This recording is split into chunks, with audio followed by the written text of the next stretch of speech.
अस्सलाम वालेकुम नाज़रीन, मेरा नाम है ज़नीरा और आप देख रहे हैं ज़नी टॉक्स। हमने एक सिलसिला शुरू किया हुआ है, उसी को लेके हम इस वीडियो को बढ़ा रहे हैं आगे। पिछली वीडियो थी हमारी शादी पसंद कैसे करें, उसमें कुछ पॉइंट्स थे जो मैंने थोड़ा सा एक्सप्लेन किए थे। वो दोबारा मैं आपको बता देती हूँ जिन्होंने वीडियो नहीं देखी। उसमें हमने कुछ 3 पॉइंट्स मैंने ऐड किए थे। नंबर 1 था accept each other, number 2 accept the differences, number 3 add the positivity. तो आज नंबर 4 ऐड करते हैं stand for each other. Stand for each other बहुत ही आसान लगता है, राइट? जैसे बाकी 3 चीज़ें हमने जो डिस्कस की बहुत आसान थी, स्टैंड फॉर ईच अदर भी बहुत आसान है। शादी की तो ऑफ कोर्स हम एक दूसरे के साथ ही रहेंगे, but actually it's quite different. Stand for each other का मतलब है कि आप उस इंसान के साथ उसकी दुख सुख में साथ हैं, उसकी परेशानी में साथ हैं, उसकी बीमारी में साथ हैं। वो माली तौर पर अगर परेशान है तब भी आप उसके साथ हैं। लेकिन यूजली हमारे मुल्क में मैंने एक चीज़ नोट की है, जो आज भी मैं डिस्कस कर रही थी खातून से, कि जब हमारे पार्टनर्स कोई गलतियां करते हैं, जब हमारे पार्टनर्स स्पेसिफिकली बुराइयां करते हैं, तब हम उन्हें छोड़ देते हैं, तब हमारे नज़रियात बदल जाते हैं। तब या तो हम जजमेंटल हो जाते हैं, या हम उसको डिस्कस करते हैं, या हम उस पर फाइट करते हैं, लेकिन हम उसका सोल्यूशन नहीं निकाल पाते। एक चीज़ जहन में रखें कि जब भी हमारे पार्टनर से गलती होती है तो उसकी तह में जाने की कोशिश करें कि ऐसा किया क्यों, इसके पीछे रीज़न क्या थी। मैं आपको इसकी एग्जांपल देती हूँ। जब हम बहुत स्ट्रेस होते हैं, जब हम साइकियाट्रिस्ट के पास जाते हैं, तो साइकियाट्रिस्ट सबसे पहले जजमेंटल नहीं होते हमारे पे, राइट? वो डॉक्टर पहले हमारे बारे में जानने की कोशिश करते हैं, फिर पूछते हैं हमारा बचपन कैसा गुजरा, हमारे पेरेंट्स के बारे में जानते हैं, हमारी सिचुएशंस के बारे में जानते हैं, हम क्या खाते हैं क्या नहीं, like for daily task, everyday routine से लेके हमारे दिमागी सलाहियतें, हमारी सोचें, हमारा रहन सहन, हम कहाँ पले बड़े, हमारा बैकग्राउंड क्या था, फैमिली क्या था, वो सब कुछ समझ के तब कंक्लूजन निकालते हैं कि जी हाँ जी, ये बंदा अब इस टाइप का है, अब इसके साथ ये हो रहा है, तो अब हमने इसको कैसे क्योर करना है। तो सेम थिंग पार्टनर्स के साथ भी यही होनी चाहिए कि don't be judgmental on spot. या तो सख्त गुस्से में आ जाते हैं हम लोग, या तो बिल्कुल इग्नोर कर देते हैं, जैसे कि हमारी बहुत सी औरतें करती हैं। मियाँ ने अफेयर चला लिया, घूम फिर के हमारे पास ही आएगा। भाई इसको घुमाना फिराना ज़रूर है आपने, किसने कहा उसको घुमाओ फिराओ? मत जाने दो, मत घूमने फिरने की इजाज़त दो कि वो आपके पास पलटे, आप खुद ऐसे बन जाए, या उसको ऐसा बना लें कि वो इन चीज़ों को छोड़ दें। या तो आप जैसा बन जाए या आप उन जैसे बन जाए। देखिए एक ही ऑप्शन होती है, राइट? कि या तो आप बुराई करने लग जाओ, अगर आप बुराई को दूर नहीं कर सकते, या उसको दूर करने की कोशिश करो। ये तीसरा पॉइंट होता है कि आप उस बंदे को छोड़ो।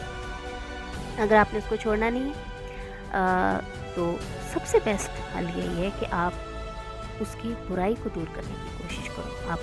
आपके लिए वो वाइफ बुराई कर रही है या आपका हस्बैंड बुराई कर रहा है। स्पेशली मेल्स के लिए मैं ये बात कह रही हूँ, स्पेशली उन औरतों को मैं मुखातिब कर रही हूँ कि जो अपने हस्बैंड्स को बिला वजह बिल्कुल छोड़ देती हैं कि कोई नहीं, घूम फिर के इसने मेरे पास ही आना है, या छोड़ो मर्द ऐसे ही होते हैं, ऐसे ही है तो दिल का अच्छा। तो ये चीज़ें अलाउ नहीं हैं। यू कैन नॉट, मतलब you have to stand with him.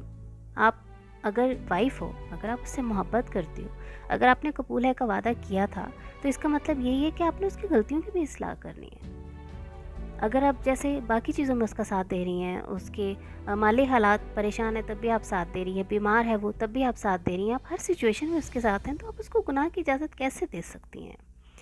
आप उसको क्यों समझा नहीं सकती? तो औरत को she have to be mature, she have to be understandable, she have to understand the things कि वो चीज़ें किस तरफ जा रही हैं और किस तरह उसने टैकल करना है। एक औरत को ये चीज़ लर्न करनी चाहिए और उसके घर में उसको ये चीज़ लर्न करवानी चाहिए कि वो समझदार कैसे हो रही है। औरत एक तरबियत निज़ाम चलाती है, औरत माँ बनती है। अगर माँ बेवकूफ़ है, वो कभी अपने बच्चों को समझदारी नहीं सिखा सकेगी, कभी अपने बच्चों की तरबियत नहीं कर सकेगी। औरत को अपने शौहर की भी तरबियत करनी है, ये तरबियत निज़ाम औरत के हाथ में। तो स्टैंड फॉर ईच अदर का मतलब है कि हर सिचुएशन में आपने उन्हें बुराई से भी रोकना है, आपने बाकी चीज़ों के साथ साथ उनकी हर किस्म की इस्लाह भी करनी है। This is for me is called stand for each other. Number 5, your ideal for your partner.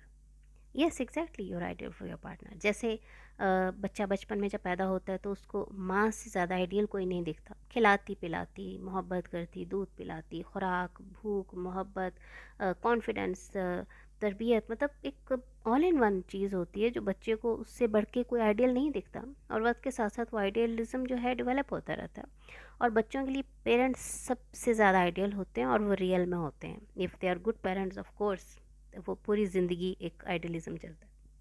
जब भी बच्चा या बच्ची बड़ा हो जाता है तो उसका आइडियलिज्म का एक सेकंड आइडियल उस वो ढूंढ लेता है, वो होता है अपने पार्टनर की शक्ल में। भले हम इस बात को माने या ना माने, बट हमारे पार्टनर हमारे आइडियल ज़रूर होते हैं। नहीं होते तो हम देखना चाहते हैं। मर्द पूरी कोशिश करता है कि वो अपनी बीवी को हर तरह से खुश रख सके। अच्छे मर्दों की बात कर रही हूँ। वो चाहता है उसकी बीवी सबसे ज़्यादा खूबसूरत लगे, वो चाहता है उसकी बीवी सबसे ज़्यादा अच्छी हो, फैमिली में सबसे मेन फोकस उसकी बीवी पे हो, उसके कपड़े ऐसे हों। मतलब वो जब भी मूवीज़ देखता है, गाने सुनता है, तो उसके जहन में एक एक औरत की जो पूरा सर्कल एक अपनी बीवी पे चला जाता है। ऐसे ही औरत का पूरे सर्कल, पूरा तवज्जो का मरकज़ ही उसका शौहर होता है। मतलब वो चाहती है कि वो दुनिया का सबसे हैंडसम, दुनिया का सबसे अच्छा, दुनिया का सबसे caring father and husband and everything. तो we have to accept this कि we are ideal for each other, for our partners, right. अब एक बात यहाँ पे समझें कि मर्द जो है वो औरत के पास क्यों जाता है, राइट। मोहब्बत के लिए जाता है, सुकून के लिए जाता है, औलाद के लिए जाता है और लस्ट के लिए जाता है। अब उसमें से अगर उसे एक भी चीज़ नहीं मिलती तो वो उसकी लाइफ डिस्टर्ब हो जाती है। मतलब उसको ये सब कुछ चाहिए ही चाहिए, एक भी चीज़ उसमें मिसिंग नहीं होनी चाहिए।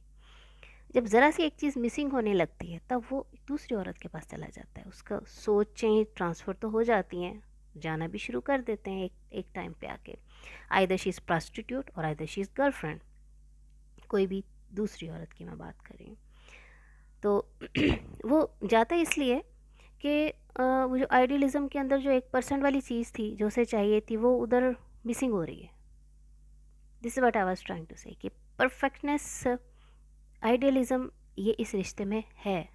ऐसे ही अगर हम देखें कि औरत मर्द के पास क्यों जाती है, तो सबसे पहली चीज़ जाती है वो सिक्योरिटी के लिए। ये एक बड़ी कॉमन सी बात है। फिर वह जाती है चाहे जाने के लिए और सराहे जाने के लिए। अब इसमें से भी अगर एक भी चीज़ नहीं होगी तो वो आहिस्ता आहिस्ता उसका माइंडसेट चेंज होता जाएगा। तो औरत भी ये सब चीज़ों, उसने ये सब चीज़ें ज़रूरी हैं उसके लिए।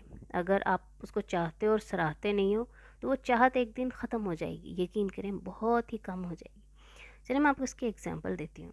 जैसे औरत है ना, एक बहुत ही खूबसूरत तोहफ़ा है अल्लाह का।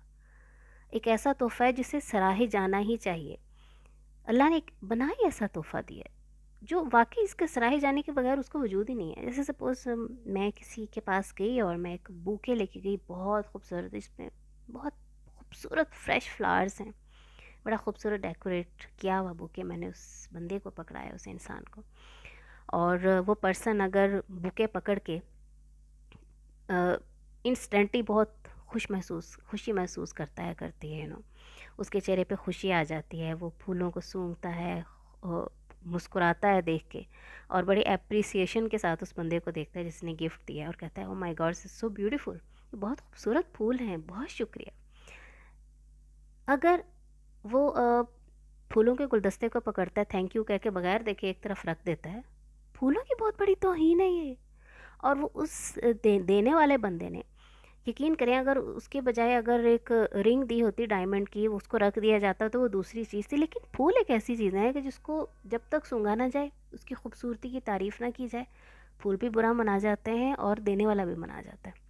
तो ये वही बात है कि औरत भी एक खूबसूरत फूलों का तोहफ़ा है, खूबसूरत फूलों का बुके है, जिसको सराहे जाना हर वक्त बनता है। से कहाँ निकल गई बात, मैं यही कह रही थी कि ये हमें समझना चाहिए कि your ideal for your partner. तो जब इस चीज़ को हम समझ जाते हैं कि आप एक दूसरे के बगैर अधूरे हो, then you can utilize this things with your partner, utilize in positive way. आपको पता है वो आपके बगैर अधूरे हैं, तो इस गेम को समझने की कोशिश करें, उनको सुधारें। उनको राह रास्त पे लेके अपनी ज़िंदगी खुशगवार बनाएं। आपको पता है आपकी बीवी आपके बगैर कुछ नहीं। इस गेम को समझें, ज़िंदगी को खुशगवार बनाएं, उसको राह रास्त पे लेके आएँ। अपनी ज़िंदगी को परेशानियों में रखने की ज़रूरत नहीं है। हैप्पी कपल्स कभी परेशान नहीं रहते, कपल्स होते ही हैप्पी हैं यार, मतलब इसमें आपको वो कोई बात ही नहीं। तो try to understand that small and beautiful things जो हमारे पास हैं बट हम उनको यूटिलाइज़ नहीं करते। एनीवेज, बात आज लंबी हो गई है। यही हम थर्ड पार्ट लेके आएंगे फिर कुछ दिन के बाद। तब तक आप अपना बहुत सा ख्याल रखिएगा, मुझे दुआओं में याद रखिएगा। इंशाल्लाह फिर मिलते हैं। अस्सलाम वालेकुम।